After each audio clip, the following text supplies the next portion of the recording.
AK sir, இப்பதான் உங்க வரலாறு எடுத்து பார்த்தேன். நீ பெரிய வில்லன்னு கேள்விப்பட்ட. அவ பயத்துக்கே பயம் காட்டாத. எங்க அப்பாவை கார்ல இருந்து நடு ரோட்ல தள்ளி விட்டதே அவர் தான். So sweet. 10 கிலோ கறி வேணும் பாய். இருங்க பாய். ஏகே வராரு, வழி விடுறாங்க.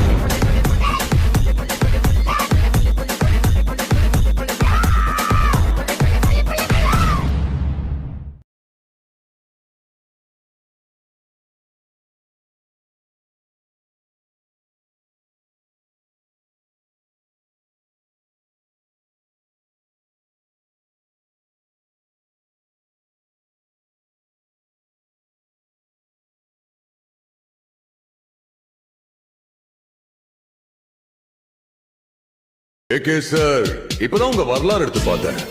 நீ பெரிய வில்லன்னு கேள்விப்பட்ட. அவ பயத்துக்கே பயம் காட்டாத. எங்க அப்பாவை கார்ல இருந்து நடு ரோட்ல தள்ளி விட்டதே அவர் தான். So sweet. 10 கிலோ